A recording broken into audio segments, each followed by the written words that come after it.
I said it was pathetic. The play calling in a critical situation like that is pathetic.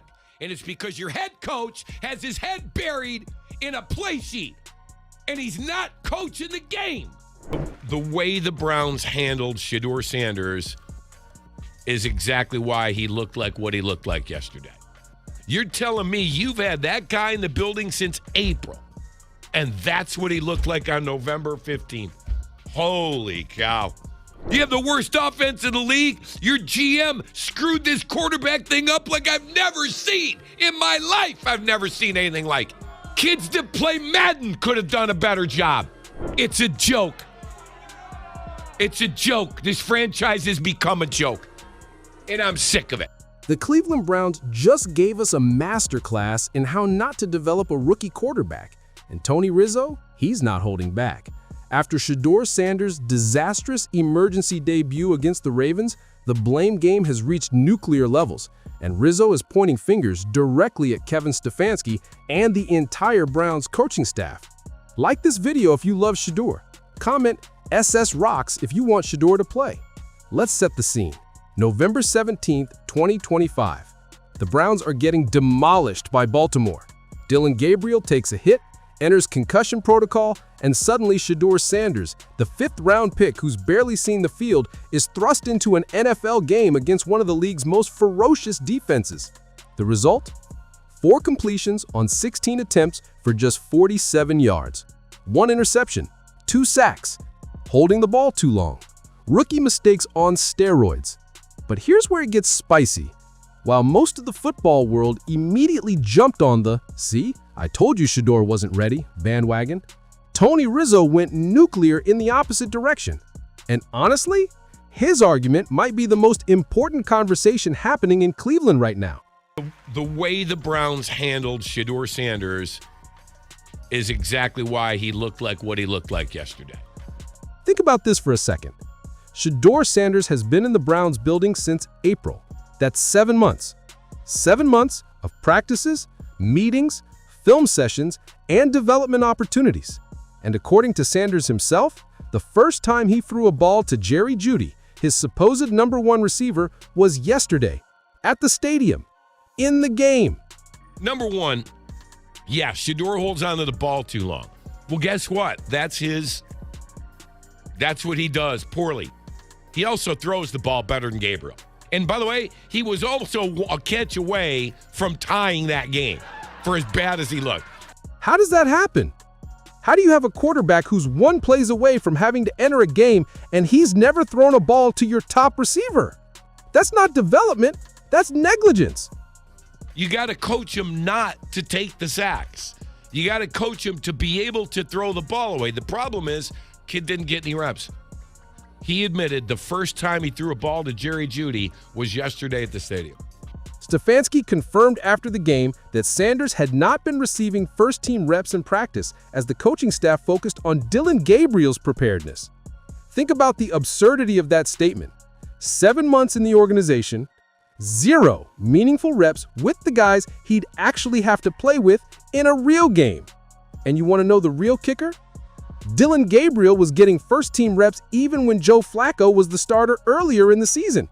So you had one developmental quarterback getting development opportunities. But Shedeur? Nah. He got what they call hungry dog reps, extra sessions after practice, scout teamwork, the scraps. Name a young quarterback Stefanski has developed. I'll wait for your answer. You will be waiting a long time. Yeah, there is none. They're not good at that.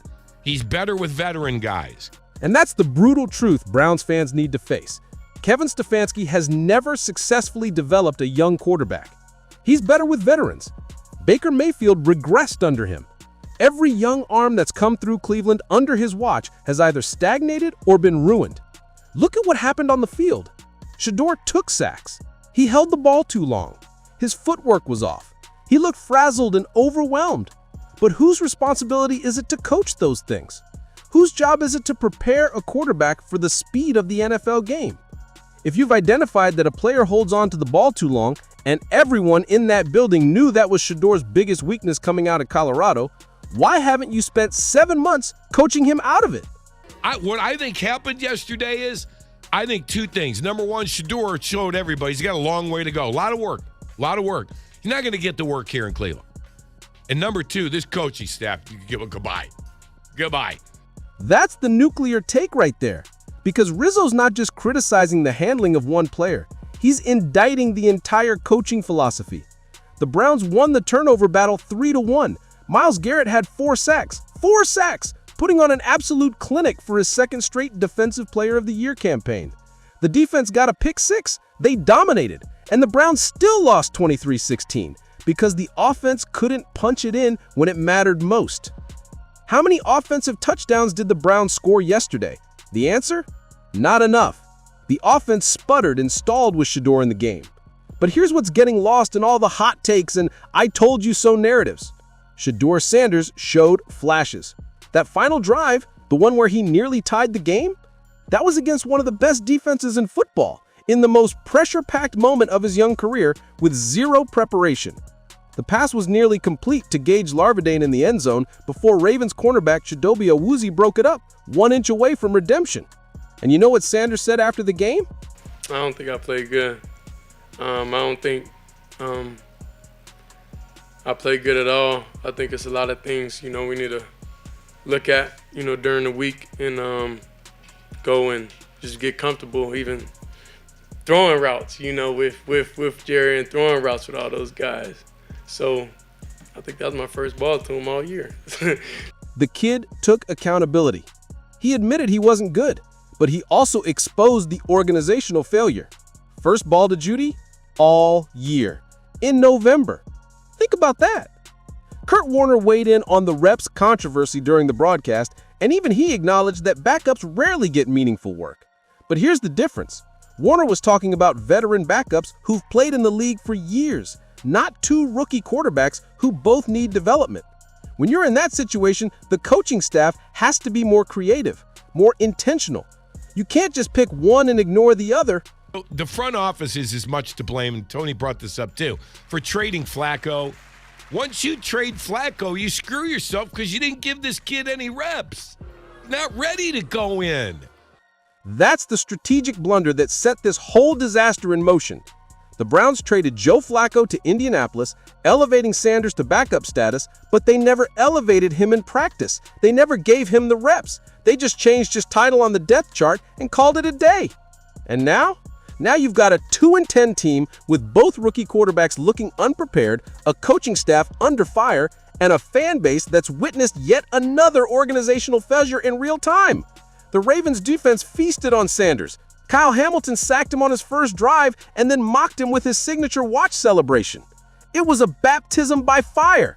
And the worst part, it didn't have to be this way.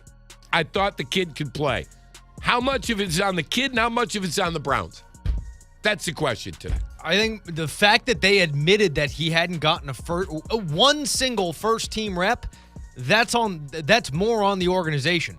Look at the other rookie quarterbacks this season. Caleb Williams struggled early, but now is leading the Bears to wins. Cam Ward finally had a breakthrough performance after getting every rep in preseason and 10 weeks of regular season experience. Jackson Dart got every rep at Ole Miss before turning pro. They all got the preparation time they needed. Shedeur got thrown into the fire cold against a Ravens defense featuring Roquan Smith and Kyle Hamilton with 0 chemistry with his receivers in the most pressure-packed situation imaginable for a debut. The question isn't whether Shedeur Sanders struggled. He did. Brutally. The question is whether that struggle was inevitable given how the Browns mishandled his development. And Tony Rizzo's answer is crystal clear. This is on Kevin Stefanski and the coaching staff. You're telling me you've had that guy in the building since April, and that's what he looked like on November 15th. Holy cow. The frustration in his voice was palpable because this isn't just about one game. It's about a pattern of poor quarterback development, a pattern of organizational dysfunction, a pattern that keeps repeating itself in Cleveland year after year. He had bad footwork. Shedeur, plant your feet. I know you learned that in college. Like, I'm watching him. He's not even, he was frazzled, man. He was. Speed of the game, absolutely too much for him. And that's the damning part. The speed of the game was too much for him because nobody prepared him for it. Nobody gave him the reps to process NFL speed. Nobody put him in positions during practice where he could learn to handle pressure, read defenses with NFL players, and develop chemistry with his receivers. Look at Caleb Williams last year. He was horrible. Now all of a sudden he's in first place. That's the impossible standard the Browns set for Shedeur. Do in one quarter what other rookies get an entire season to develop. And when he failed, the critics pounced. The social media reaction was predictable. The haters came out in full force. The internet was brutal, unforgiving, and quick to write off a kid who never got a fair chance.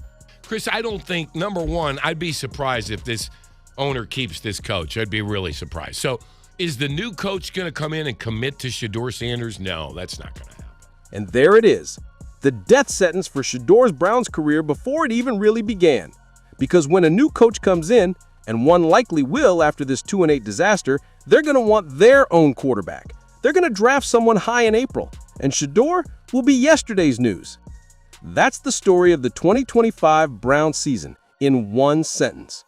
An elite defense doing everything possible to win games while the offense repeatedly fails to capitalize. Myles Garrett is playing at a Defensive Player of the Year level. The defense is forcing turnovers, getting stops, making plays. And it doesn't matter because the offense can't function. The Browns face the Raiders next week in Las Vegas.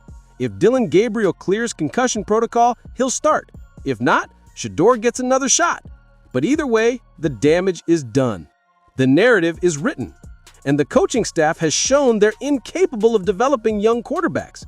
2 rookies, one completely unprepared, one regressing, a defensive performance wasted, a franchise quarterback wasting his prime years, and a fan base left wondering what could have been if this organization actually knew how to develop talent.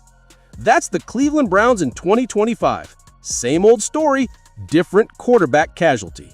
And Tony Rizzo is not letting anyone forget whose fault it really is.